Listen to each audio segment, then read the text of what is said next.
Olá, seja bem-vindo a mais um episódio do Podolivecast, o nosso podcast da podologia. Sou o professor Jonas Campos, sou podologista, sou empreendedor e todas as quintas-feiras estou aqui nesta mesa, sempre trazendo um convidado, uma pessoa importante, uma pessoa que tenha criado alguma coisa, que tenha feito, tenha tido ali alguma ideia, lançado um produto, um serviço, que seja uma referência, né? E não apenas profissionais de podologia, né? Assim como hoje, por exemplo, meu convidado não é podólogo, não é brasileiro, o negócio hoje está chique aqui, gente, episódio internacional. Mas antes de começar o episódio, eu quero agradecer o nosso patrocinador, que é a Podalmaster, a loja de produtos de podologia, onde você encontra todos os itens para realizar os seus serviços, seus atendimentos, atender de uma forma mais objetiva, assertiva, com produtos de qualidade, né, com atendimento rápido e essa possibilidade que a gente tem hoje de envio para todo o Brasil, né?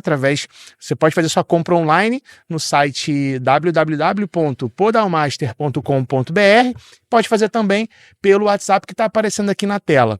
E tem o Instagram também para você seguir, caso ainda não siga, é o @podalmaster, tá? Então, obrigado por patrocinar esse episódio e poder permitir aqui, me ajudar a fazer esse episódio e esse podcast acontecer.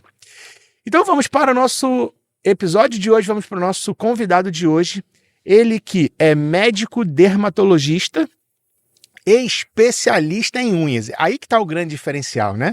Médico dermatologista e especialista em unhas, que é uma área ali que é muito importante na atuação e na parceria que a podologia precisa para cuidar bem dos seus pacientes, dos seus clientes que têm alterações ungueais. Então, eu resolvi trazer aqui o doutor Miguel Ceccarelli. Tudo bem, Miguel? Tudo ótimo, muito obrigado pelo convite. Uma honra estar aqui. Eu que agradeço. Eu sigo você na internet, né, no Instagram, acompanho seu trabalho, acho muito legal. Eu acho que a gente precisa realmente ter compartilhar, né, essas informações, principalmente quando a gente pensa em unha ou pensa em pé de uma maneira geral. Sim. Que pouca gente está falando, né? Exatamente. Pouca gente está atento para essas questões, né? A população de uma maneira geral, né? E nós podólogos sofremos um pouquinho disso também, porque a gente acaba não tendo tanta oportunidade assim para a gente falar disso. Então, o seu trabalho é muito bacana, quero te parabenizar. Obrigado. Né? E acompanho lá, fico sempre feliz e acompanhando lá alguns vídeos que você traz, informações, acho que informação que é tão importante, né? Doutor Miguel, o pessoal já deve ter visto, já falei também que você não é brasileiro, né? Conta um pouquinho da sua trajetória, né? Sua nacionalidade, como é que você veio para o Brasil? Claro que sim. Bom, sou peruano, realmente, né? Nasci no Peru, eu estudei medicina no Peru. Daí, posteriormente, por causa de família mesmo, terminei indo para o Brasil. Tenho familiares que moram em São Paulo. Fiquei em São Paulo um tempo e revalidei o diploma lá. E depois, posteriormente, comecei a estudar dermatologia. Decidi dermatologia, fiz dermatologia lá na Santa Casa, aqui no Rio de Janeiro. Fiquei aqui no Rio de Janeiro por causa disso. E depois, posteriormente, fiz um treinamento adicional em onicologia, em doenças de unhas, né? Então, tem essa subespecialidade bem definida, aí comecei a pensar nela. Eu comecei desde muito cedo realmente a trabalhar com doenças de unhas, tive ótimos mentores mesmo, né, e fiz pesquisa clínica justamente com eles. Aí fui decidindo me orientar à onicologia e achei super interessante, fiquei mesmo. Legal. E você sente que o fato de você não ser brasileiro te ajuda de alguma forma, te atrapalha ou é indiferente em relação à sua clínica médica no Brasil? É diferente, realmente, é bem diferente. Eu acho que, assim, em termos, assim, de, olha, como que ser estrangeiro no Brasil, o Brasil é maravilhoso, porque é um país que, irmão, é bem caloroso, o pessoal é muito amável, então sempre isso é claro no país. Isso é bem latino também, né, mas é bacana de ter. Então, aí o que fez diferença, provavelmente, lógico, o sotaque, né? Na hora de se apresentar nas redes sociais, por exemplo, o pessoal fica perguntando, olha, sabe de onde que ele é, né? Que sotaque diferente. E é diferente também porque, eu misturei coisas, né? Misturei sotaque de São Paulo, depois foi do Rio, ficou estranho o negócio.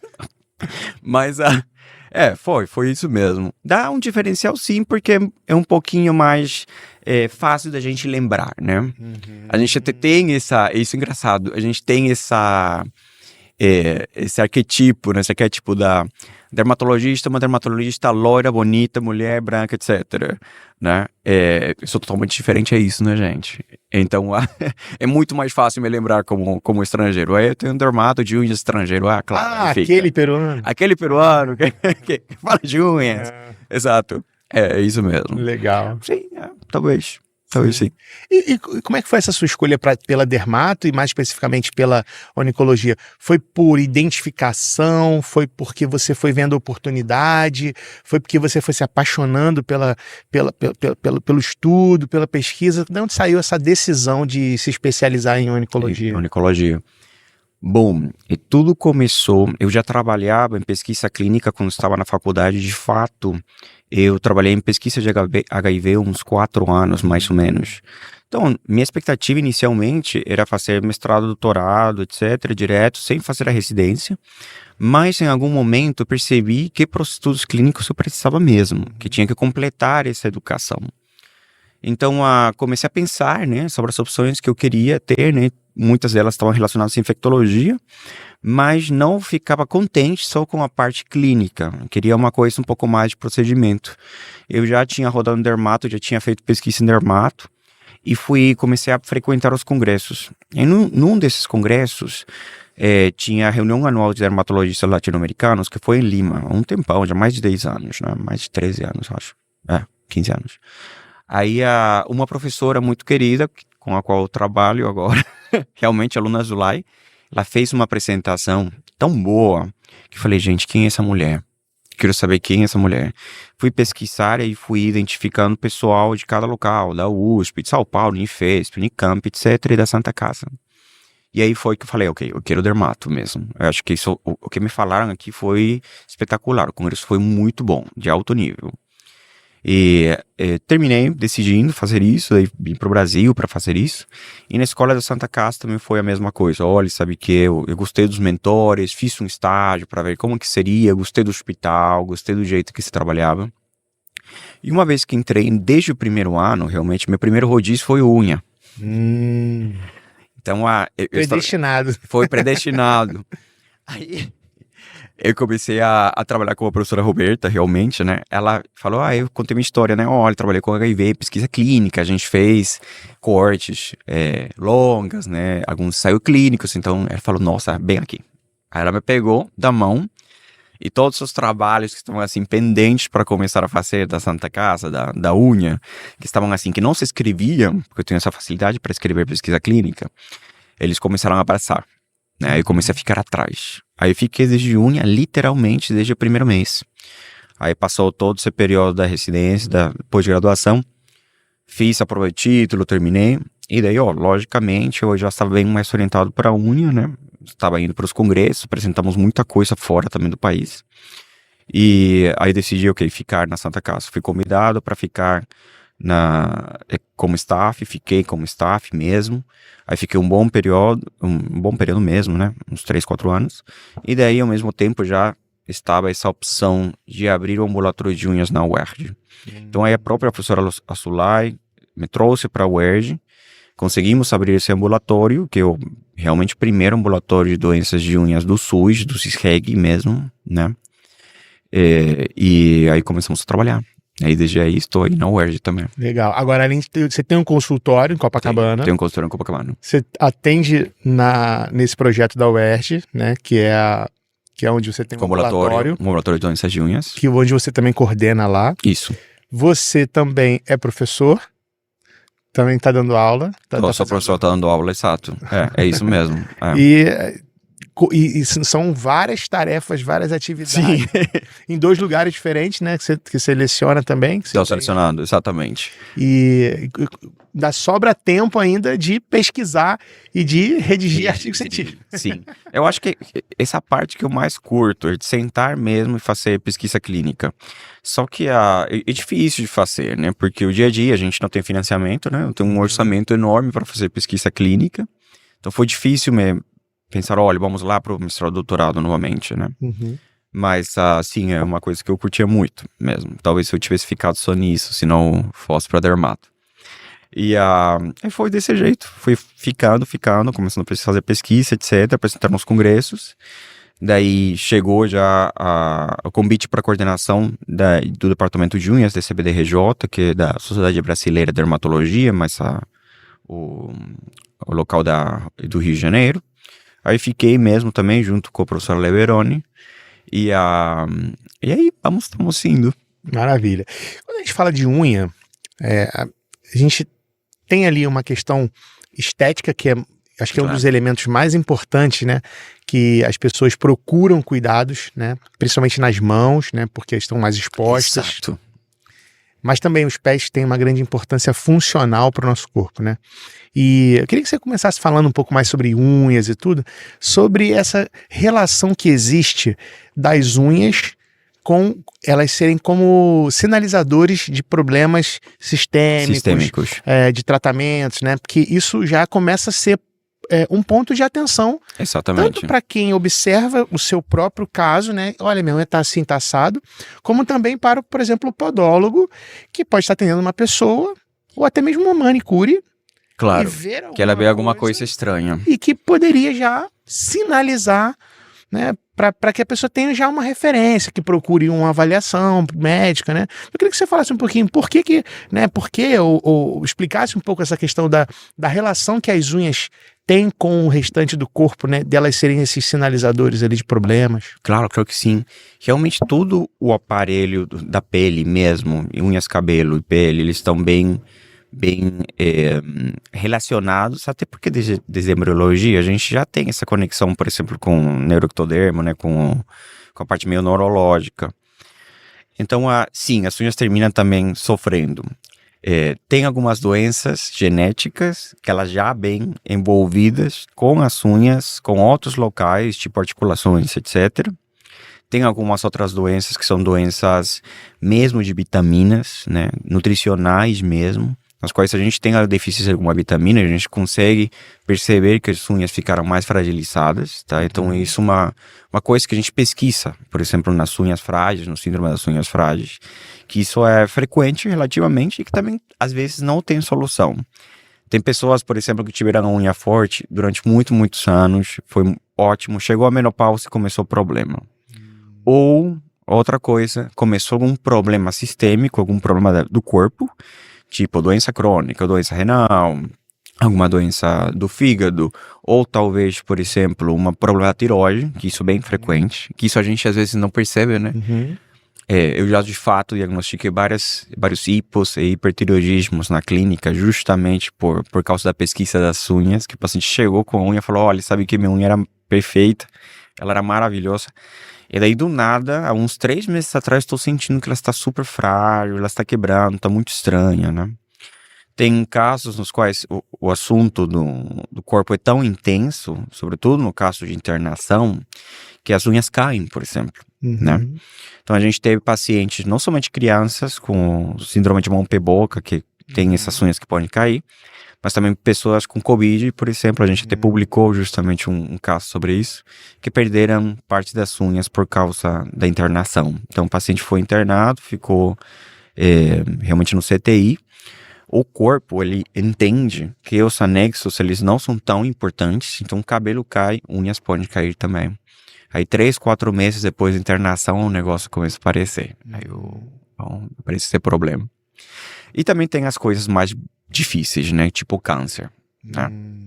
Que aí temos o mais problemático, que é o melanoma maligno, que esse melanoma maligno parece com essa linha, que parece uma estria, que é meio enegrecida mesmo, que às vezes também pode ser genético, que tem pessoas que têm isso por genética mesmo, porque a gente teve de herança, e esse melanoma maligno, sim, ele mata muito rapidamente. Então, assim, na teoria, aí temos esse assunto de que a gente deveria sempre encaminhar se a gente vê uma melanonite que é meio estranha, alguma linha enegrecida que ela mudou muito rapidamente. Então, tem essas questões, sim, do corpo, né? Tem outros tipos de cânceres também que podem aparecer por aí. Dificilmente eles se espalham do corpo para a unha, mas tem doença sistêmica, por exemplo, psoriase, que é uma doença de pele, que ela se espalha também para a unha, ou às vezes só ataca a unha. tem doenças autoinflamatórias ou doenças autoimunes, artrite reumatoide que pode afetar também as unhas, que faz alguma diferença, deixa elas mais fragilizadas. Então sim, fala realmente do corpo, né? Temos doença crônica, tem uma possibilidade de que apareça alguma coisa nas unhas.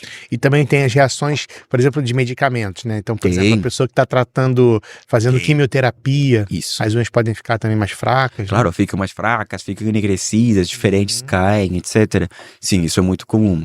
E às vezes até tem reações adversas graves mesmo, tipo que a pessoa, por causa da quimioterapia, perde realmente as unhas, todo o aparelho ungueal some e a gente não consegue resolver.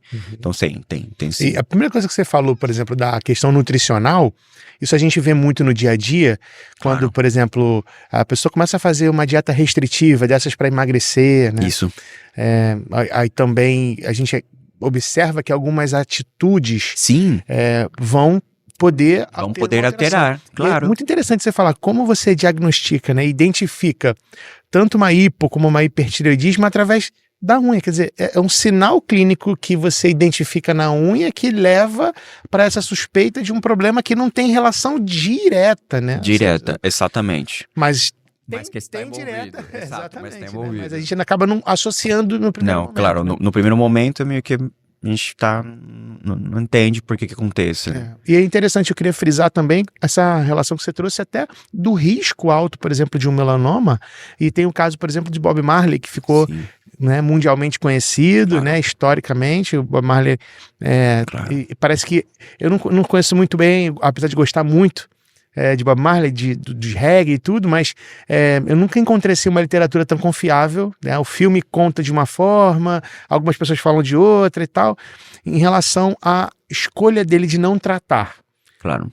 Não sei se foi uma escolha realmente, se foi uma falta de prioridade, se ele achava que aquilo não tinha problema nenhum, porque isso pode acontecer, né? Claro, A pessoa fala assim, é só a unha.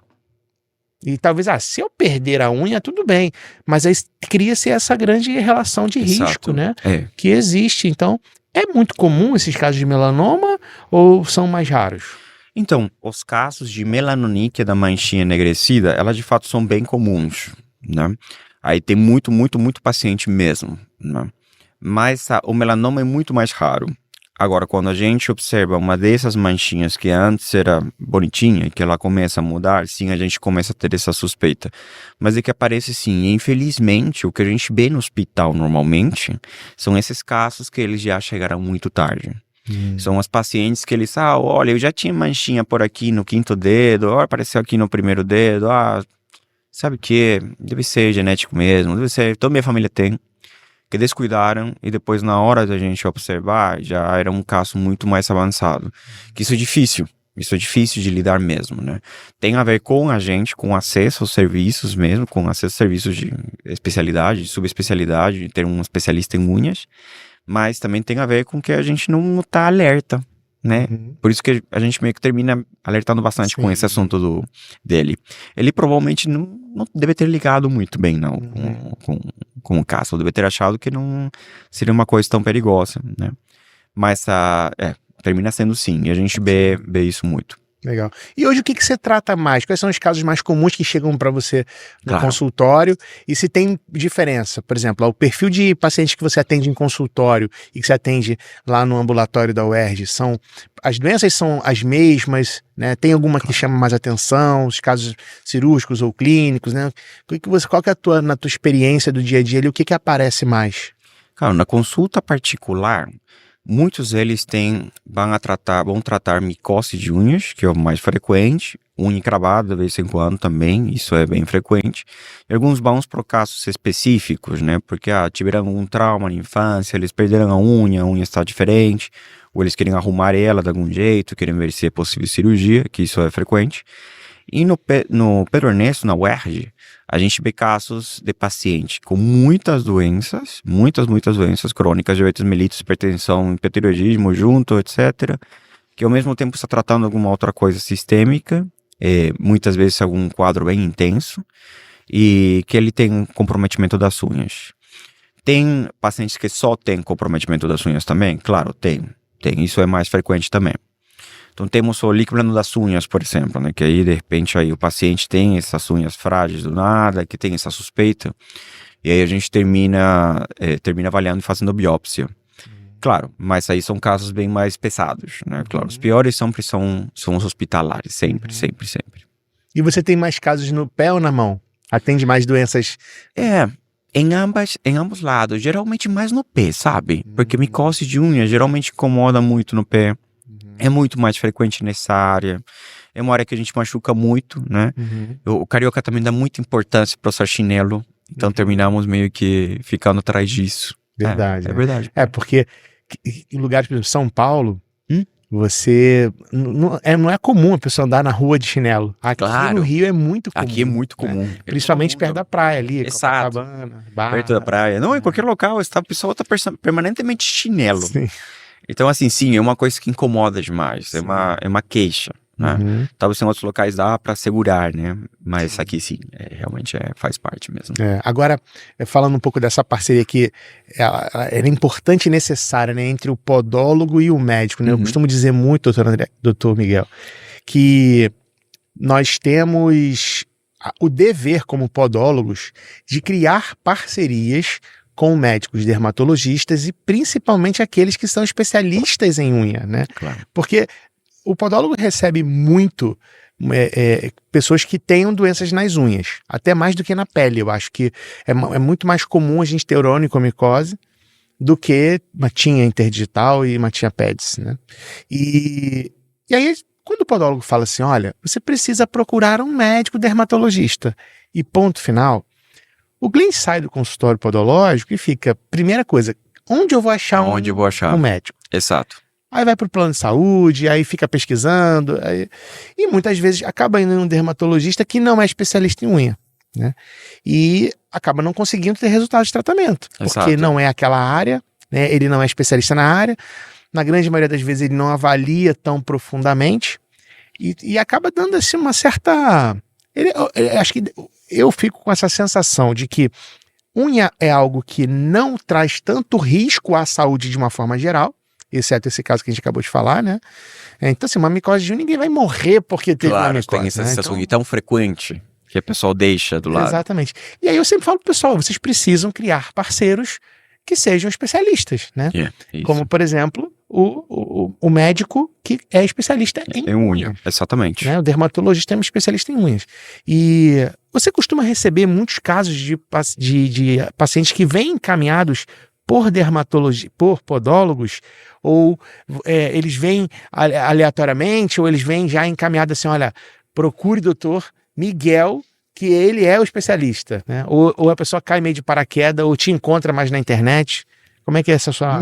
Tem todas essas fontes. Tenho muito encaminhamento realmente de podólogo, né? Tem desde os encaminhamentos que são verbais, que isso sim a gente pode trabalhar realmente. Tinha esse assunto de fazer um encaminhamento formal pro dermatologista, que já recebi também, ficou uma maravilha, né? Um papel escrito, olha, eu acho esses sintomas, gostaria de descartar para fazer acompanhamento, a gente tratar e fazer tratamento contínuo juntos, né? É necessário identificar esse perfil mesmo.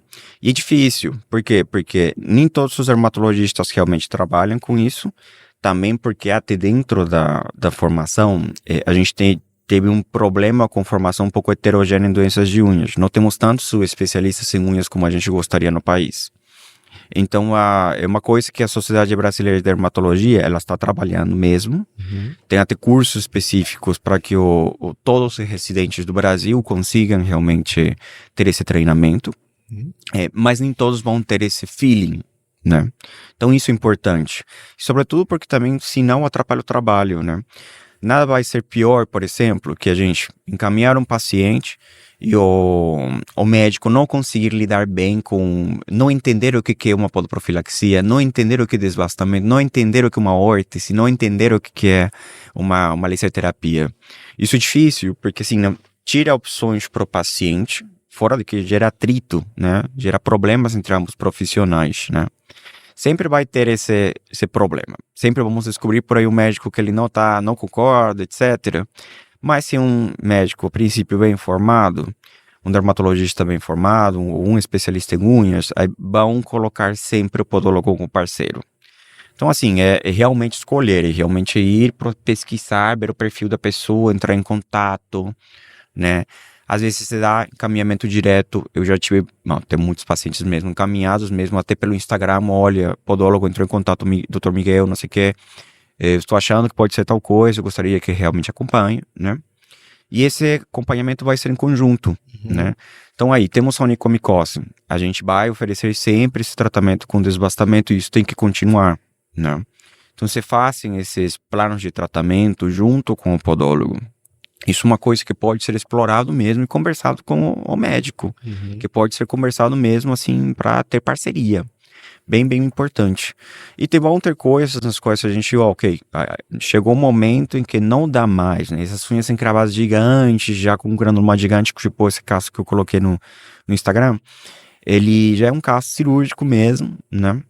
Então, o único jeito é entrar em cirurgia. Aí já é um encaminhamento só para que consiga fazer o procedimento e daí o paciente já retorna com o podólogo para fazer a manutenção mesmo das unhas. Né? É porque depois que faz a cirurgia, claro, tem um acompanhamento inicial exato. E depois você tem uma alta médica para que passar vai necessitar para o podólogo fazer esse acompanhamento. Porque tem uma coisa, né? A unha demora muito para crescer, né? Muito. Então a gente tem que aguardar e conduzir o crescimento da unha, né? E cantoplastia, por exemplo, é uma cirurgia muito delicada, que depois requer esse acompanhamento. Exato. Né? E isso também, essa é uma das causas pelas quais provavelmente muitos dermatos também não trabalham com isso. Porque tudo em unha e em cabelo é bem demorado. Então quase todo o processo sempre é 3, 4 meses depois. A gente começa uma medicação, o negócio do efeito é só 3, 4 meses, até por causa da velocidade de crescimento da unha. Aí é um assunto que demora, né? Unha encravada também, porque afasta o paciente dessa atividade temporariamente, né? Deixa ele momento de molho mesmo, para que não fique em casa, né? Até que a gente consiga liberar. Mas sim, claro, depois ele tem que retornar. Até porque tem muitas pessoas que assim, tem essa predisposição para unha encravada sempre. Então até a segunda unha do lado direito pode encravar, as terceiras unhas, etc. Isso sim tem que ser meio que trabalhado com a podologia mesmo. Tem que ser trabalhado com o podólogo. E você opera muito cantoplastia? Sim, operamos muito cantoplastia. Opero muito desde pacientes que tinham indicação a começo mesmo, que foram encaminhados por podólogo, falaram, olha, sabe o que? Eu acho que é o momento mesmo para já fazer, tem muito granuloma, deu algum trauma, está sendo muito recorrente. E tem pacientes que foram recorrências também. Né? Isso é importante da sua especialização, porque a gente está acostumado, por exemplo, olha, vamos ir para o médico, aí o médico coloca o anestésico nas laterais, aí tira a unha e daí o problema retorna. Então até para isso realmente a gente precisa do especialista em unhas, né? Porque a gente tem jeitos para fazer que isso não aconteça. Então já, sim, tem um monte de casos, alguns até complexos mesmo, de encaminhamentos de médico generalista ou de cirurgião geral, né? Alguns de ortopedista também, de pacientes que foram operados, mas que tiveram recorrência, que eles não melhoraram e que a gente tem que entrar novamente para operar. Isso é frequente. Legal. Sim, é frequente também. E essa é a importância da parceria, né, do podólogo poder claro. encaminhar corretamente, né? Eu costumo dizer para as minhas alunas que, pessoal, criem parcerias com médicos especialistas e relacionem-se com ele. Sim. Porque às vezes a gente no Brasil, é uma percepção minha, mas eu já validei com alguns colegas médicos, inclusive, que o médico ele está meio que numa posição suprema, né? E que os demais colegas da saúde estão abaixo do médico, né? Quando na realidade eu acho que isso deve até incomodar de alguma forma alguns médicos, porque eles pensam, poxa, mas eu não estou acima, eu estou ao lado, a gente forma um time, uma equipe, né? Mas eu mesmo, por exemplo, eu trabalhei com um angiologista, cirurgião vascular, durante 2 anos, né? E eu, claro, obviamente que dentro da clínica dele, onde eu trabalhava, né? Ele me cedeu uma sala. Perfeito. E ele me encaminhava 90% dos pacientes dele, porque precisavam de acompanhamento, né? Então ele tinha muitos idosos, muitos pacientes diabéticos que não poderiam ter lesões e tinham que cuidar muito bem ali da saúde dos pés. Então eu fui criando uma relação onde eu perdi um pouco esse medo, né? Que eu não sei se é medo a melhor palavra, mas eu percebo que às vezes o podólogo fica com medo do médico, sabe? Como se o médico fosse falar que tá errado, que não tem que... Porque eu costumo dizer também que tem 3 possibilidades de médicos em relação à podologia.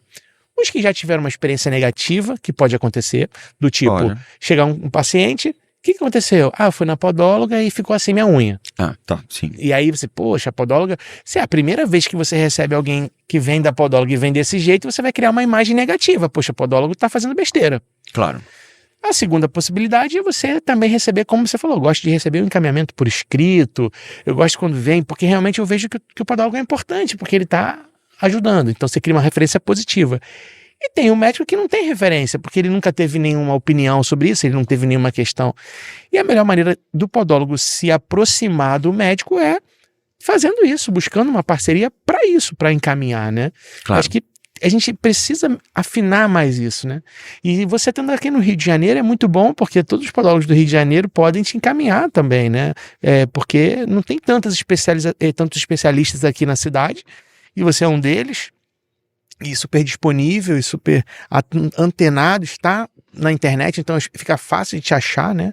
E eu quero encorajar a galera a fazer isso, né? Encaminhar realmente para o médico, para que tenha essa parceria, sabe? É tão importante vocês terem essa visão. Encaminhar para o médico Doutor Miguel Ticarelli, não é, vai no dermatologista, né? E fazer esse encaminhamento, eu acho que isso é muito legal, né? Sim, e realmente falta criar mesmo essa rede, assim, de apoio, né, de pensar qual vai ser essa pessoa que vai trabalhar com a gente, e a gente se casa, assim, com essa pessoa, né, aí a gente gosta do jeito que ela trata, se a pessoa é empática ou não, ou se atende bem ou não atende bem, porque também, assim, isso depende muito da pessoa, isso é pessoal, tem pessoal que trabalha muito bem, pode ser formado academicamente muito bem, mas que não tem empatia, então a gente tem que ir meio que lidando com isso, e não se, por exemplo, no caso da podologia em específico, tiver um caso de dermatológico mesmo para encaminhar, se o dermatologista tem experiência em unhas, é bem improvável, mas bem improvável, que ele lide mal com o trabalho do podólogo. Bem improvável. Porque a gente já sabe dessa experiência e porque a gente tem evidência de que funciona, né? Aí não tem como não encaminhar um paciente para fazer desbastamento, por exemplo, no paciente com micose. Isso é uma coisa clara, né? Assim, vai ser bem difícil que isso aconteça. Bem difícil. Mas perder medo. É perder medo, gente, e temos que ir conversando, vamos achar pessoas que não vão gostar mesmo. Tudo bem, vida que segue. Aí a gente continua perguntando. É isso mesmo. E você atende online também, né? Atendo online também. É isso, faço telemedicina. Legal. E consegue dar assistência, então, para o Brasil e para o mundo inteiro, né? Se tiver um caso... De fato, o que mais tenho é caso de brasileiro que mora no exterior e que realmente não está confortável de tratar com seus médicos fora. Então, por exemplo, tem pacientes na Itália, Estados Unidos, tem também Austrália, tem pacientes do Japão, por exemplo, e tem pacientes de onde mais? Bom, Europa em geral. Então, são pessoas que trabalham lá, né, ou que têm acesso ao serviço de saúde, muitas vezes tem plano mesmo lá, mas que ou não acharam um especialista, ou não gostaram do especialista que tratou, o médico ele não deu tanta importância, que também é uma coisa que acontece aqui, gente, né, porque tem, como a gente tinha falado, muito pessoal que não dá muita importância para micose, que acha que tudo é micose, quando isso não é real, né. Eles ficam insatisfeitos e entram em contato mesmo, né? Logicamente que a gente tem limitações com a telemedicina. Não é a mesma coisa que a gente sentar, avaliar, fazer a dermatoscopia, tirar as fotos dos lados, mostrar isso para o paciente para ele entender. Mas tem sim um grupo de doenças que a gente consegue fazer, até doenças graves, né? Líquen plano das unhas, por exemplo, tem pacientes até dentro do interior do Brasil que, assim, não tem especialista, não tem como fazer, o único jeito é telemedicina. Pois é. Legal, muito bom.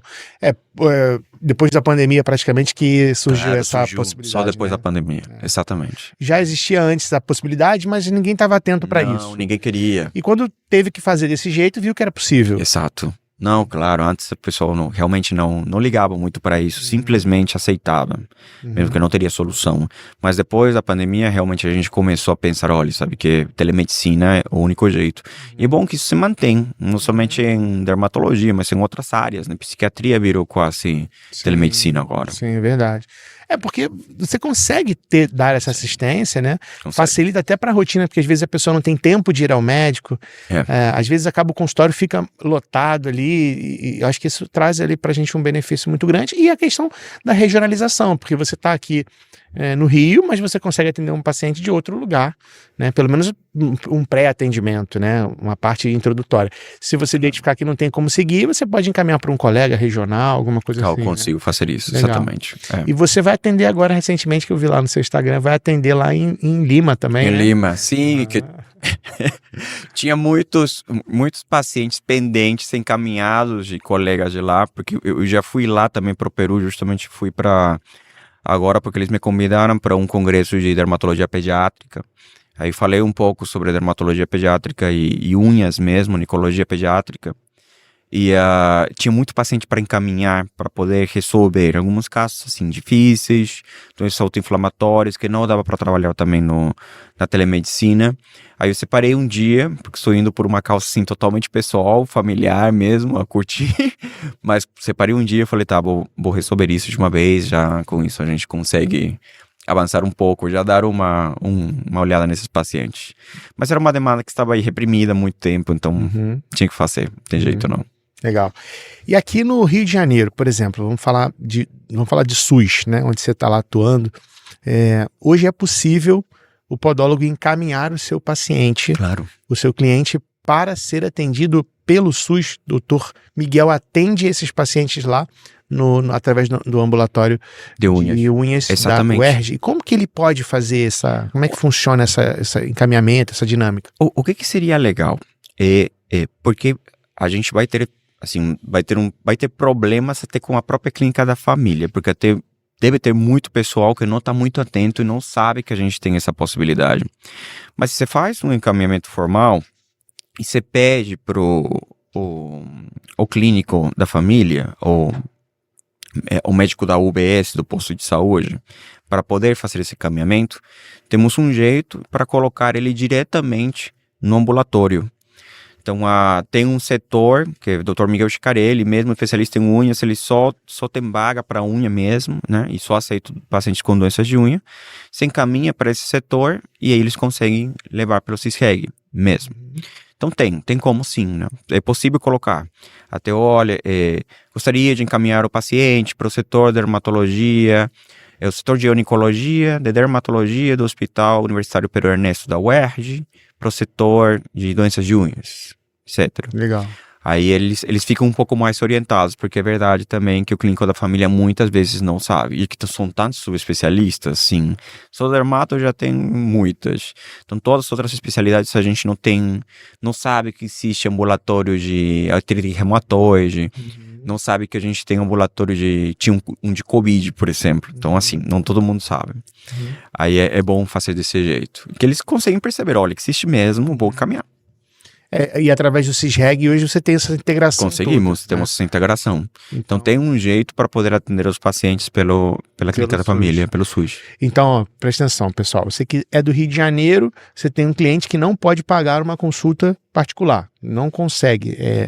Então ele vai deixando para depois e acaba não tratando, né? Então qual que é o caminho? Encaminhe para a clínica da família local, onde ele já tem. A gente tem um projeto na clínica da família em Mesquita. Sim. Em Cosmorama. Legal. Ontem eu estive lá, a gente tem com algumas alunos que vêm do Brasil inteiro para ter essa vivência aqui conosco, que é muito focada no paciente diabético. Né? Perfeito. O nosso principal objetivo é a prevenção, é que não aconteçam as lesões. As lesões, né? Exato. E quando elas já aparecem, a gente consegue ajudar também de alguma forma, para fazer descompressão e também cuidar para que outras lesões não apareçam, né? Até porque você tem uma mudança de carga, né? A marcha altera e por aí vai. E lá a gente estava falando exatamente sobre isso ontem, né? Como que o sistema público ele é muito discriminado. ele tem várias coisas muito boas que não são bem trabalhadas, né? Você falou isso. Às vezes o médico de família, às vezes ele não conhece, porque é tanta informação, tanta possibilidade, né? Então a gente pode pedir já que ele já dizer, olha, eu fiquei sabendo que tem um serviço na UERJ e tal. E até pode ser por escrito, né? Porque às vezes a gente fazendo por escrito é melhor, porque aí quando a gente recomenda isso verbalmente, pode ser que também o médico da clínica da família não acredite muito que o paciente, eu acho que o paciente está falando alguma coisa que não é. Mas vindo de outro profissional de saúde, aí já fica um pouco mais claro que a gente deveria encaminhar, né? Então aí, olha, tem um encaminhamento, o paciente fica assim, sempre com papel na mão, para qualquer coisa, até para encaminhamento da gente, é o melhor. Então, assim, mesmo que eu faça um papel que não seja o papel que vai fazer que o paciente tenha acesso ao especialista, mas já sendo assinado e carimbado pelo médico, já tem um poder. Então, quando eu, por exemplo, não consigo fazer um encaminhamento direto, muitas vezes, na própria UERJ com alguns serviços, eu tenho que encaminhar para o CISREG, pela clínica da família de novo, porque isso tem que ser regulado. Aí faço um encaminhamento formal, aí o paciente vai com esse papel, o clínico fala assim, o médico tá falando ou alguém tá falando para fazer. Então tá, aí ele escreve, coloca o que tem que fazer e já encaminha.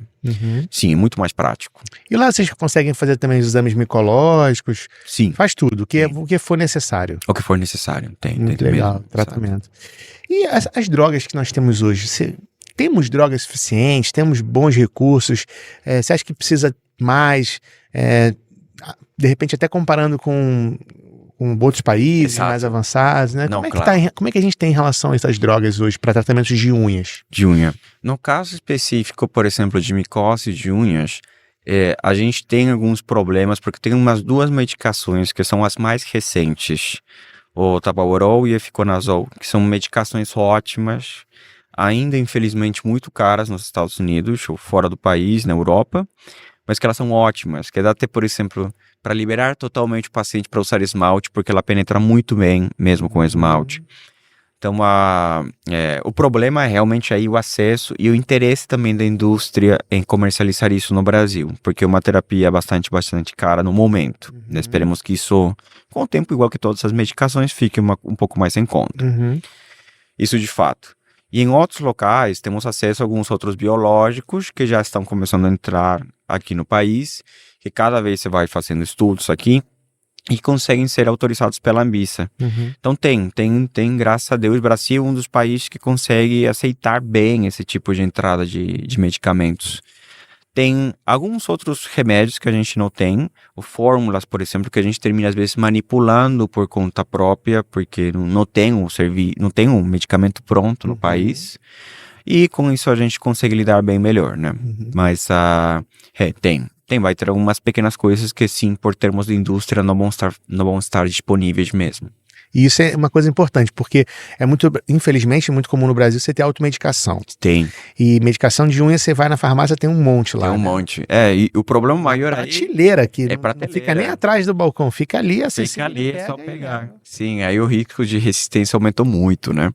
É muito engraçado, né? Porque eu tinha uma paciente justamente brasileira, que ela trabalhava ela está na Alemanha mesmo, e ela tratou o tratamento com clotrimazol em algum momento. Fez um tratamento de doenças de unha, de micose de unha com clotrimazol, e deu super certo. Porque o perfil de resistência a clotrimazol é totalmente diferente aqui, né? Então a gente já usou tanto isso na clínica da família, assim, a demanda, que já não serve mais. E esse é o problema que o paciente escolhe, olha, sabe o que eu vou pegar aí o que for, né, e passar na unha. O risco é a resistência. Sim. E a gente está lidando com isso agora. E não só a resistência, mas também não alcançar o objetivo, porque às vezes vai ter fungos que são mais resistentes, mais específicos, pois né? É isso. Agora, é muito comum você precisar usar droga de via oral ou o tópico é muito comum? Sim. Ainda, infelizmente, né, talvez se essas drogas novas, tópicas, chegassem, a gente tivesse um pouco mais de acesso, talvez a gente não precisaria tanto disso, né? Mas a princípio ainda, o padrão ouro, o melhor medicamento é o tratamento oral. E muitas vezes o paciente requer não somente tratamento oral, mas acompanhamento com outras coisas, né? Então, caso do paciente diabético, que ele não melhora da micose, ou ele tem recorrência da micose, mesmo tratando com todo direitinho, tratamento oral podológico, tratamento tópico, laser terapia, ou laser de alta potência, baixa potência, o que for, e não melhora, né? Até controlar esse assunto do quadro da diabetes. Então, sim, aí termina sendo frequente, um pouco chato também, porque o acompanhamento a longo prazo, muitos dermatos, muitos médicos também em geral, eles se sentem desconfortáveis, assim, olha, sabe que eu vou te deixar com uma droga que você vai usar por 4 meses direto, né? Então é isso. Mas ainda é uma coisa que a gente usa muito. Pois é, esperemos que isso melhore, né? Esperemos que esses medicamentos entrem. E tem um detalhe também, quando a gente fala de tratamento de unha, além da questão do crescimento, é a questão dos hábitos, né? Habitual. Então, por exemplo, é muito comum você ter calçado já está contaminado ali pelos fungos, né? Aí o podólogo faz uma limpeza na unha, faz um desbaste na unha, limpa, prepara tudo, o médico vai lá, prescreve uma droga bem eficiente, tudo. Aí ele começa a tratar, só que o tênis dele, o sapato, também está contaminado. Está contaminado. E aí ele vai, não troca, né? Não tem essa visão. E a gente bate muito nessa tecla, sabe? Exato. A higiene do dia a dia, olha, não pode usar, tem que ter... Porque são coisas que, pra gente que é profissional da área, é muito claro. Claro. Mas para um advogado, para um engenheiro, eles não têm essa visão, né? O cara para ele tá leigo bem. mesmo. É leigo, exato. E aí tem que bater nessa tecla. E é chato, como você falou, porque às vezes passa a sensação de que é como se a gente estivesse falando que ele não se cuida adequadamente, né? Que não tem um padrão de higiene adequado, mas faz parte, infelizmente, tem que ser falado. Tem que ser falado. Pronto, tem que ser falado. É uma coisa... É duro de falar, né? Porque o paciente, sim, realmente ele sente, não pode ser que seja tão porco. Não, mas assim, são pequenos detalhes que a gente tem que ajustar, né? E tem todas essas coisas que fazem, já no caso de micose de unha, é muito difícil de tratar mesmo. É uma coisa demorada, até por causa do próprio crescimento da unha. Então, se a gente não consegue fazer esse tratamento combinado, a gente não faz profilaxia, etc. Tanto faz. Realmente não melhora. É isso. Ou melhora, vai devagar. Talvez. Também é isso. Sim. E você tem, nessa parceria ali com o podólogo e tal, você tem algumas podólogas que você já costuma encaminhar para ter essa facilidade, você já identificou ali, né? Tenho. Que te ajuda bastante, né? Que cria essa relação. Sim. Tem pessoal que encaminhou alguns casos que normalmente acontece, encaminham para mim.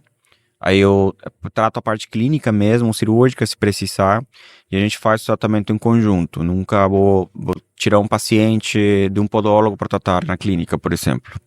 Mas aí terminamos sempre caminhando, meio que conversando e fazendo isso em conjunto mesmo. Muitos podólogos eu não conheço pessoalmente, infelizmente. Mas assim, a gente já teve esse contato até pelo WhatsApp mesmo, que encaminharam. Então é legal. Isso é legal. E de todos os lados. Sim, exato. Acho que quem mais ganha é o próprio paciente. Sim, Porque ele tem um resultado mais rápido, ele tem uma assistência não só de um profissional, mas de 2 ou até 3, dependendo da situação. E agora, dentro dessa dinâmica, né, de atendimentos, da aula, escrever artigo científico, avaliação, o que você mais curte fazer? Que te dá mais prazer? Claro. Eu curto muito a parte clínica, mas boa parte do meu coraçãozinho está realmente na parte de pesquisa, né? Então é legal. É uma pena porque a gente não tem financiamento, mas, claro, uma coisa que eu gostaria de focar muito mais, né? Tanto que assim, agora já estou mais nessa parte acadêmica mesmo para isso. É legal. Descobrir coisas novas que vão, assim, fazer algum achado que faz que a gente mude alguma coisa na vida do paciente é legal, é bacana.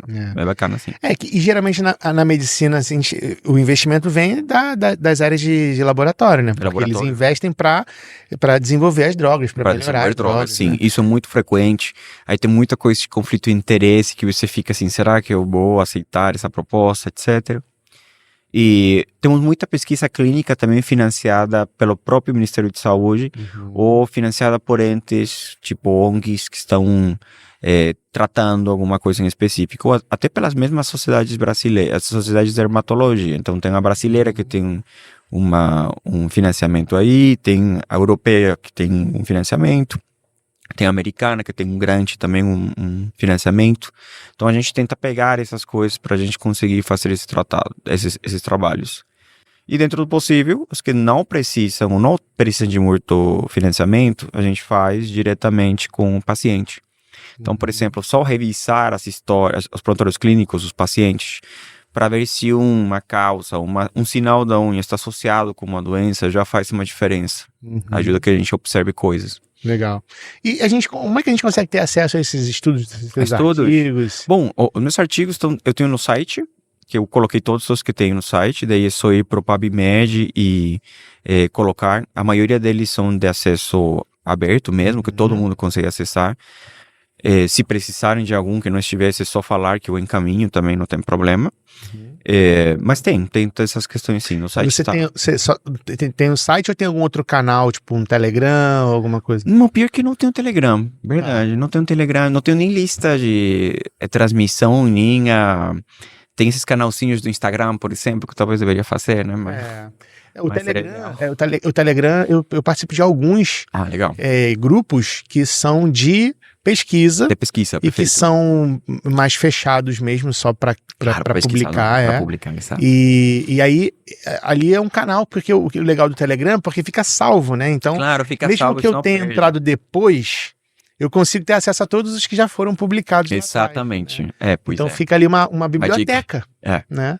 E é legal. Mas também tendo no site, né? Eu vou deixar o teu site aqui na descrição do vídeo, pessoal. A gente vai deixar o teu Instagram, o contato para agendar uma consulta. Obrigado. Para encaminhamento, as redes e o teu site também, onde as pessoas possam acessar, perder o medo, encaminhar, buscar essa relação, essa parceria, né?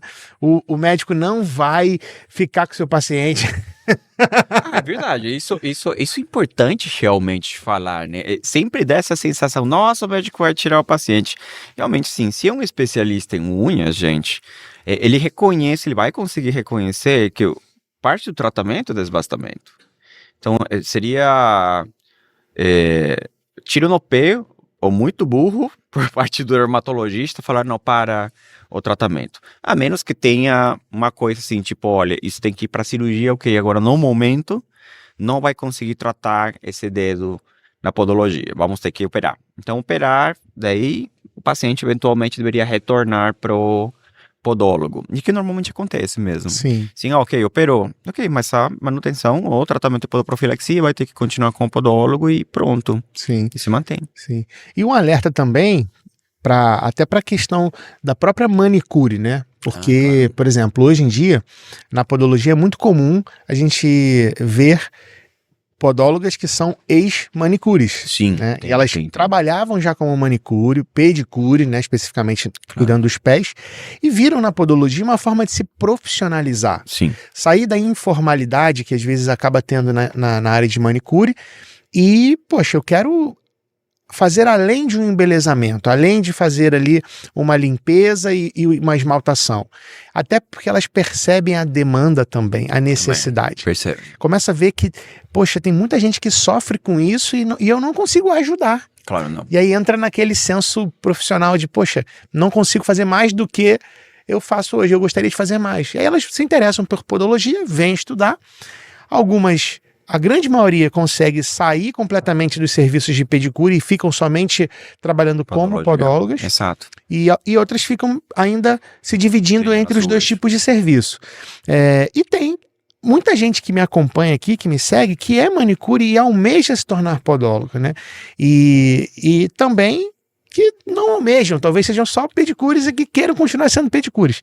Eu acho que seria importante você falar um pouco também de quais são os sinais que uma pedicure, percebendo nas unhas, que podem ser um caminho ali de risco, pode representar algum determinado risco, e o que elas devem fazer ao perceber esses sinais nas unhas das suas pacientes, das suas clientes? Claro, no caso específico de manicure e pedicure, realmente sim, além do podólogo, a porta de entrada realmente para o tratamento das unhas, que é principal, realmente, primário, elas são as que vão estar mais relacionadas, porque são o dia a dia.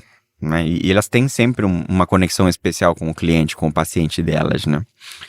Então, assim, se a gente vê, por exemplo, alterações da cor, a gente vê que a unha está alterada com alguma cor em algum momento, esse é um bom momento para poder encaminhar. Independente se a cor é meio roxa, amarelada, esverdeada, se é enegrecida, o que for. Isso é um bom momento para dar segurança também, até para os próprios procedimentos, né? No caso de alongamento, por exemplo, alguns pacientes podem sentir dor depois da retirada, porque é parte do procedimento fazer um lixamento, que senão aquele gel não adere mesmo. Então sim, isso pode acontecer também, e isso também pode ser encaminhado, né? Tem alguns pacientes, por exemplo, que não tinham doenças, depois tinha uma psoríase aí meio que escondida, e daí abriu uma vez que a gente fez algum procedimento estético nas unhas das mãos ou dos pés. Então tem isso, é um procedimento estético que a gente tem que ficar de olho. Igual na hora da manutenção, ficar de olho a ver se mudou alguma coisa com a cliente para poder encaminhar. Cada certo tempo, por exemplo, o paciente vai ter que ficar sem esmaltação em gel ou sem alongamento, só para ver como que o paciente está indo, né? Se está desenvolvendo alguma coisa. Isso é interessante, porque teve até um caso conhecido de uma ex-Miss América mesmo, de uma gringa que ela descobriu um melanoma devido a um problema com o acrigel. Então ela tinha o melanoma escondido, ela continuava fazendo unha em gel, daí por alguma razão descolaram, tiveram que tirar realmente esse acrigel mesmo, e aí descobriram que estava com uma linha de melanoma. Aí ela foi operada, foi pro dermatologista, foi operada e ela conseguiu resolver. Que esse é um caso que pode acontecer com a gente mesmo, tá? Bem alguma coisa, alguma linha enegrecida, esse é um tipo de cliente, de paciente que tem que ser encaminhado o mais rápido possível. Aí é só falar, olha só, essas linhas não são normais, o ideal é que consiga ser avaliado, né? Aí é bom. Essa cirurgia, você extrai a unha? Na cirurgia do melanoma, depende muito de onde que esse melanoma está. Se ele é in situ, às vezes a gente termina extraindo totalmente o aparelho da unha, o aparelho ungueal. Então aí a gente tira matriz, leito e placa. Isso para evitar que isso volte a aparecer. Né? Aí depois fica esse trabalho de fazer prótese, de fazer outro tipo de trabalho. E no caso de melanoníqueas que são benignas, porque inicialmente quando a gente faz a biópsia, a gente termina fazendo tirando um pedacinho da unha. Aí sim, a gente termina retirando uma pequena parte da matriz, que às vezes fica com uma alteração da unha, mas que é necessário para fazer o diagnóstico mesmo. E é um procedimento bem mais tranquilo, né?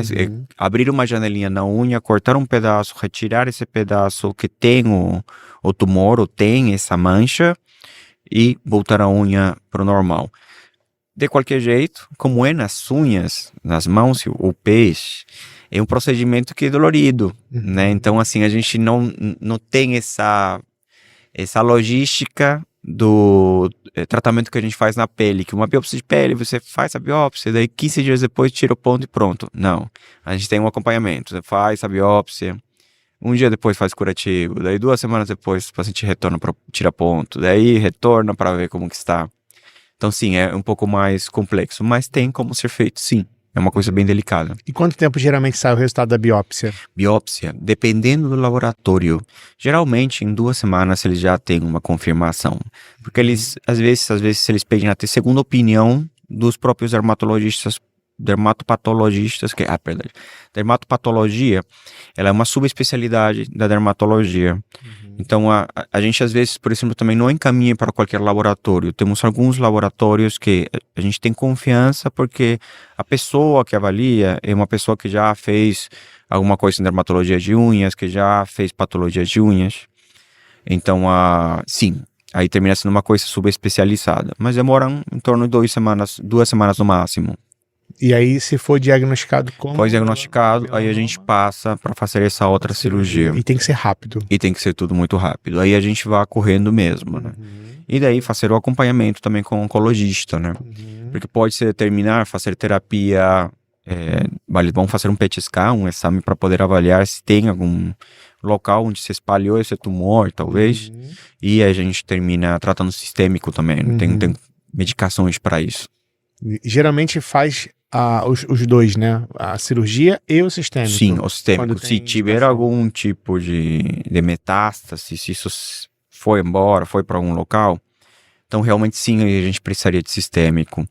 Mas muitas vezes, graças a Deus, quando a gente consegue pegar a lesão quando ela está começando, quando ela ainda não pegou realmente, não fez metástase, não foi muito tempo, a gente consegue fazer só a cirurgia e acabou, né? Mas mesmo assim, sempre se acompanha com o oncologista também, isso é feito. Por isso é tão importante ter esse diagnóstico precoce, né? Claro, por isso que é importante ser precoce, porque ele evolui muito rápido, aí muito rapidamente o negócio cresce. Verdade. E aí foi o que você falou, a manicure ali atendendo os seus clientes, identificou como uma coisa, se já em curto prazo já procura um médico para descartar essa possibilidade, maior a possibilidade que ela tem de Maior a cura. possibilidade que tem, exatamente. Que outra coisa interessante seria, por exemplo, no caso líquen das unhas, dessa doença autoinflamatória, se a gente vê que a unha fica muito fragilizada, do nada, muito rapidamente, esse é questão de 2 meses, 3 meses, esse é um bom momento também para fazer isso com urgência. Por quê? Porque essa doença autoinflamatória, ela avança tão rápido que é quase uma emergência para a gente. E a gente é bem agressivo. Então, assim, a gente imunossuprime o paciente para que ele não perca as unhas, porque ele pode perder mesmo. Perde todas. Então, é difícil. E tem essa relação como tem essa relação do sistema, Claro. né? Aquilo acaba sendo... Isso acaba sendo importante mesmo. Interessante. E geralmente o melanoma, ele agride também ou somente a matriz ungueal? Ele pega matriz, poderia estar em outros locais também, tem porcentagem que está em outros locais, como leito. Mas geralmente se vê mais na matriz, é o local onde a gente vê, literalmente, no caso da unha, em específico. Tem muitos casos que nós temos de clientes que tiveram ou um trauma e gerou uma onicólise, um descolamento, ou por algum hábito de ficar passando palito embaixo, Vai descolando. ou porque foi cortando cada vez mais e descolou a placa. Claro. E o leito começa a mudar aquela característica, que fica uma textura um pouco mais rígida, né? Porque ele passa a fazer esse papel de unha, ele proteger ali. Tem tratamento hoje para voltar a ter um tecido que se permita novamente a aderência da placa ao leito? Isso é bem interessante, porque isso foi bem discutido. Tem alguns estudos até de transplante de leito da unha, para ver se é possível, mas eles não, aparentemente, são uma coisa que ainda não está bem estudada. Então, a princípio, muitos desses pacientes, sim, ficam, infelizmente, sem tratamento. A gente já tentou uma série de ácidos sem muita melhora também, né? Porque a ideia é que esse tecido que ele está aí, ele fique um pouco mais vivo e ele consiga crescer. Mas muito paciente, até por causa do alicate, mexer com o palitinho, etc., termina pensando que o leito é uma sujeirinha e termina retirando. E é bem difícil de tratar. Termina dando muito trabalho. Exato, realmente muitas vezes não retorna mesmo. Legal. E uma outra curiosidade em relação às cirurgias, de uma forma geral, tem muita tecnologia hoje em dia, robótica, ou vocês fazem mesmo na mão crua lá e conseguem operar só de repente com um aumento ali? Deve ter. Temos um aumento, sim. Muito do que se usa realmente o dermatoscópio, até dentro da cirurgia, que se faz uma avaliação para ver se, no caso de melanoma, por exemplo, se essa lesão poderia ser benigna ou maligna. Isso já nos ajuda a dar um prognóstico para o paciente. Então, é claro, o que define aí a conduta vai ser a patologia realmente, o dermatopatologista. Mas é interessante fazer sempre essa dermatoscopia dentro da cirurgia. Por enquanto, a gente não está usando muita robótica. O que sim estamos usando é biomodelagem, que isso é que eu trabalho em pesquisa clínica em unhas agora no momento. Então, criamos uma espécie de modelos 3D do tumor da unha que vai ser operado, do defeito que vai ser operado, e ou a gente decide um jeito para operar o mais conservadoramente possível, ou terminamos também usando uma espécie de guias cirúrgicas que fazem que a gente consiga remover o tumor com certeza, né? Ter essa certeza. Isso por quê? Porque tem alguns tumorzinhos que são tão pequenos que eles doem, incomodam, mas que eles nunca conseguem ser retirados porque são muito pequenos. Então isso sim nos ajudou. É isso que eu estou trabalhando, na verdade, no momento. Legal. É isso que E eu estou diminui trabalhando. também o dano, né? Diminui o dano. Facilita a recuperação. Exato. Por quê? Porque uma vez que a gente tem essa imagem 3D, não é a mesma coisa realmente que ver a ressonância. A ressonância te dá uma imagem, mas não o nível do biomodelagem. Você consegue se orientar assim em 3D, ver como que isso fica. Isso é bem legal de fazer mesmo. Eu faço na maioria dos meus pacientes. Legal. Isso. E esses procedimentos que você faz são em centro cirúrgico ou são em consultório ambulatório? Você consegue fazer? Dependendo.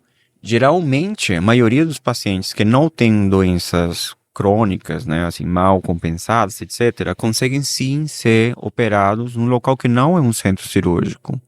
Isso no caso de algumas coisas em específico, né? A gente tem muito cuidado sempre com asepsia, antissepsia, etc., e tem um grupo de pacientes importante também que sim, não dá. Isso tem que ser feito em centro cirúrgico, a gente precisa controlar e ter um anestesista do lado, né? A gente precisa realmente ter esse suporte. Não pode ser qualquer ambulatório também, não. Isso é real, né? Então, por exemplo, na minha clínica, a gente tem material para lidar com parada cardíaca. Então, temos balão de oxigênio, carrinho de parada, medicações por se o paciente precisa. Então, tem que ter algum grau de segurança realmente para que isso possa ser lidado, né? Para que isso possa ser trabalhado. Não vai ser como o consultório pequeno, onde a gente tem pouco acesso, né? Não vai ser tão fácil assim. Tem que ter uma sala de procedimentos mais adequada para isso. Que é como um mini centro cirúrgico mesmo. E outros são um hospital. Tem momentos em que sim, não dá, isso tem que ser feito hospitalarmente. Assim também vocês devem ter várias possibilidades de anestesia. Anestesia tópica, tem algum caso que você vai precisar fazer uma anestesia geral? Geralmente, sim, sobretudo em pacientes especiais, a gente precisa fazer isso. Na hora que a gente retira tumores muito grandes também, para ter segurança por causa do sangramento, né? Mesmo que o torniquete esteja aí nos ajudando, a gente tem essa possibilidade. Pacientes idosos que eles já têm algumas doenças que colocam eles em risco na hora de fazer anestésico. Então, sim, nesse momento é importante mesmo ter esse backup, esse suporte mesmo. E às vezes isso acaba também sendo uma possibilidade de negar uma cirurgia, né? Porque, sim, claro. Dependendo do grau de risco, para você fazer uma anestesia geral, você contraindica ali, né? Não, tem pacientes até que com anestesia intralesional, só troncular, só no dedo, é uma coisa que a gente fala, olha, sabe que custo-benefício, isso não vai valer a pena. Paciente muito idoso, muito fragilizado, que vai se expor num procedimento. Esse procedimento é uma porta de entrada para micro-organismos, então muitas vezes a gente decide não fazer. Isso é claro, por exemplo, nesses pacientes com pinça, né, com hipercurvatura, que a gente fala, olha, sabe que órtese mesmo, vai para o podólogo, e a gente mantém desse jeito, né, porque não dá para a gente operar. Tem muito paciente assim. E eu também tive uma experiência de trabalhar com um médico e aí teve um paciente lá que ele falou assim, olha, eu vou fazer um bloqueio anestésico e você faz o procedimento de onicocriptose, que era um procedimento simples que eu poderia ter feito, mas era um cliente delicado que não queria sentir dor, era muito queixoso, né, de dor e tudo. Aí ele falou, não, eu vou bloquear, você procede. Eu fiz uma única vez para nunca mais. Porque o nosso trabalho, ele requer uma percepção de dor.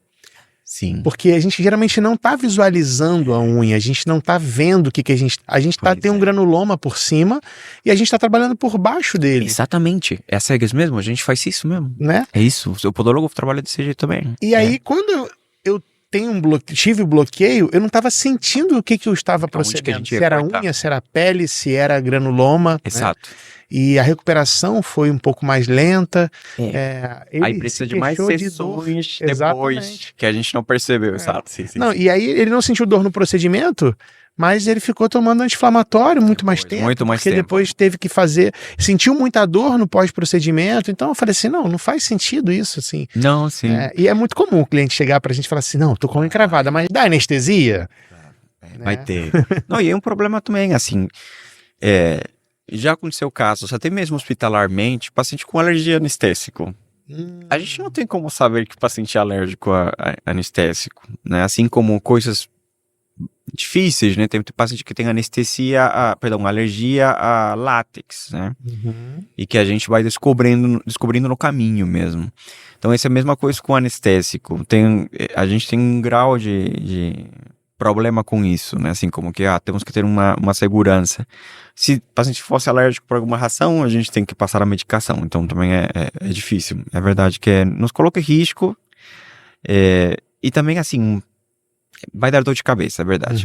Vai dar dor de cabeça, tem razão nisso. Vai dar dor de cabeça. Então a gente, quando for o caso de, tá doendo muito e tal, eu prefiro encaminhar. Então você procura um dermatologista para poder fazer esse procedimento cirúrgico, que aí você vai mudar completamente o procedimento. Porque o procedimento podológico, ele tem que ser simples. Ele não pode ser complexo a ponto de demandar uma anestesia, né? Sim. É claro que a gente pode usar os anestésicos tópicos, que ajudam bastante, porque a dor, ela tem uma pegada psicológica. Sim, psicológica. E muito é conversa com o paciente. Eu acho que assim, se a gente consegue se conectar bem, muita dessa dor vai embora, realmente. Então sim, concordo totalmente. E quando a gente tem, de fato, a gente costuma brincar que é uma anestesia psicossomática, né? Que isso? Eu falo assim, olha, e eu já tive um caso que eu fiz uma anestesia com hipoglós. Claro. Porque eu falei, mas vai usar anestesia? Eu falei, vai, peraí. Exato. Peguei o tubo da pomada, não deixei ver o que era, destampei, tirei um pouquinho com a pinça, apliquei, falei, vamos aguardar um pouco aqui para fazer o efeito. Exato. E o cliente, já tá dormente. Olha... Não, mas então, realmente, porque isso é uma coisa bem psicológica mesmo, né? Então, assim, depende quanto estressado o paciente está com o procedimento para que isso aconteça. Não é? Pois é, muita conversa mesmo, muita empatia. A minha avó, toda vez que ela ia no médico, a pressão estava alta. Aí o médico falou, mas ela tá sempre com a pressão alta? Eu falei, não reclama não. Mas ela marcava o médico, no dia da consulta a pressão subia. Claro. Ela já ia pro médico e durante os outros dias normal, aí fazia exame, a pressão normal, mas ela ia pro médico, a pressão subia. Não, sim, essa hipertensão assim de jaleco branco é comum, tá? É muito comum. E é porque a gente fica ansioso, tem jeito. Sim. E é a saúde nossa, né, cara? Acho que a saúde leva a gente para aquele risco iminente do fim da vida, sim, né? De, poxa, ter uma doença e tal. Então, principalmente para quem é leigo, né? Claro, assustador. Poxa, aí tem gente que nem vai ao médico. Meu sogro fala, não, eu vou no médico pra quê? Pra descobrir doença? Eu nem vou. Quer dizer, eu prefiro ficar com a doença sem tratar. Pois é. Mas tem essa... É que dá temor, gente. Sim. Sobretudo quando a gente é leigo, fica difícil. Cara, dá muito temor. bom. Verdade. Doutor Miguel, nós temos aqui um presentinho da nosso patrocinador. Muito obrigado. Olha, bacaninha. Obrigado. Legal. Esse é até falamos um pouco sobre isso, né? A importância aí de escolher bem as meias. São meias sociais, mas são de algodão, que ajuda na absorção de suor. Exato. E o higienizador de calçados, que é um produto que a gente vende muito aqui, que usa no dia a dia, né? Porque você... todo mundo precisa higienizar o calçado. Todo mundo precisa isso. Exato. E aí a gente, nosso parceiro também, o WordFit, que manda pra gente, a Podalmaster viabiliza isso aí. É um presente aqui, uma forma de agradecer a sua presença aqui, reservar esse tempo para estar aqui comigo e também compartilhar com essa galera maravilhosa aí que está acompanhando a gente. Muito legal, né, gente? Vocês gostaram? Se gostaram, segue o Dr. Miguel lá no Instagram, nas redes sociais dele. E também, você tem canal no YouTube? Tenho, mas realmente não tenho investido muito nele, assim, realmente não tenho postado muito ultimamente. Mas segue ele lá também, coloca lá, fica cobrando ele pra ele fazer uns vídeos lá. Exato, pode cobrar que eu animo, uma parada, no final de semana eu faço. Eu vou te dar uma sugestão, que eu acho que pouca gente faz isso. De repente você pegar ali um artigo e traduzir para uma linguagem que o leigo vai conseguir entender. Claro. Ou até um outro, como o podólogo, por exemplo, que às vezes não tem tanta profundidade para interpretar aquele artigo, né? Ele está estudando ainda. Porque o podólogo, não sei se você conhece um pouquinho de nível de formação. Sim. O podólogo, ele pode Isso ser também. técnico em podologia, que é um curso de 1.200 horas, né? E agora a gente tem a graduação, que é uma formação superior de tecnólogo, Perfeito. que também tem lá em São Paulo bacharelado. Sim. Que é uma formação mais longa, né? E aí você vai ter podólogos que são bem básicos, que fazem ali corte de unha, lixamento e tal, só fica limitado ali. Você tem os intermediários que avançam um pouquinho mais até no estudo e tal, e você tem podólogo que tem mestrado. Todo mestrado. Que o Sim, cara é claro. pesquisador, escritor Claro. de livros. Já trouxe aqui o professor Armando Berger, que além de podólogo também é enfermeiro. Tem outros colegas, muitos outros colegas Sim. que são já bem aprofundados na parte científica, né? Sim. A gente tem algumas publicações. Aliás, Peru é uma referência muito forte de podologia, tá? na América Latina. Ah, não. Tem grandes profissionais no Peru. Inclusive eu conheci bem próximo mesmo aqui no Brasil alguns anos atrás, um colega do Peru veio para cá. Já tivemos vários palestrantes, professores peruanos que vieram para o Brasil ensinar Claro. técnicas cirúrgicas, porque lá eles têm um pouco mais de recurso do que aqui, né, em algumas coisas específicas, assim como também no Brasil é muito forte o nosso trabalho de prevenção, a Exato. podoprofilaxia. Eles ficam assim, nossa, mas você faz tudo isso? Sim. Que é um trabalho bem legal, que lá fora às vezes falta um pouco, até mesmo na Europa, sabe? Aqui Sim, na não, Europa é interessante. o técnico na Europa ele não faz esse trabalho do dia a dia como o Brasil faz, né? E então nessa ideia de pegar o artigo e meio que trazer ele para uma linguagem, você faz um videozinho legal ali, né? Você deve ter muito caso legal também de ilustrar, de caso clínico, né? Aí não sei em relação a essa questão ética, né? O quanto você pode abrir ali e tal, mas você pensa em alguma coisa assim que eu acho que ajuda bastante a educar e conscientizar também. Não, né? claro que sim. É isso Então, mesmo. fica uma sugestão. É desse jeito, claro que sim. Muito obrigado. Porque eu, por exemplo, depois que eu comecei a criar mais vídeos aqui para o YouTube, eu percebo que as pessoas... Porque o YouTube, ele é um vídeo mais longo, né? Então você tem tempo de explicar melhor as coisas. Exato. Não é um vídeo viral que você vai ter um alcance rápido como a gente tem no Instagram, né? O Instagram, ele é um vídeo de 1 minuto, 1 minuto e meio, que você não consegue explicar tanto, mas você chama atenção e você alcança mais gente. Uhum. Mas no YouTube a gente consegue trabalhar isso, né?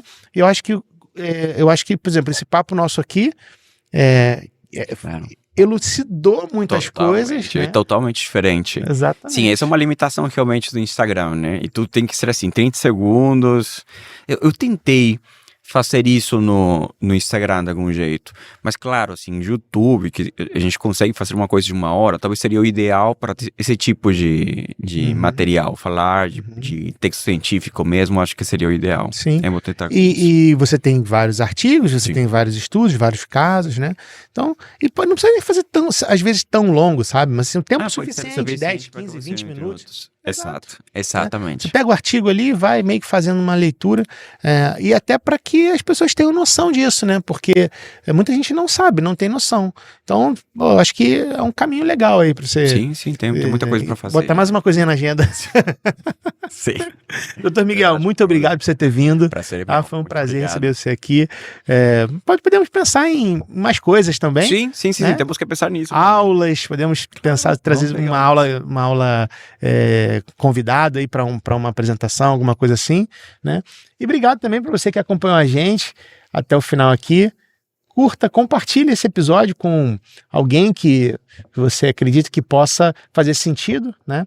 E queria que você também deixasse, antes da gente finalizar, deixa uma mensagem para a galera que está assistindo a gente, né? Seja podólogo, seja pessoas que estão acompanhando a gente que não sejam podólogos, mas que caíram aqui para ouvir falar sobre alguma coisa de unha, né? Por favor, você tem... Claro, eu acredito que o mais importante é esse ditado de nem tudo é micose, tá?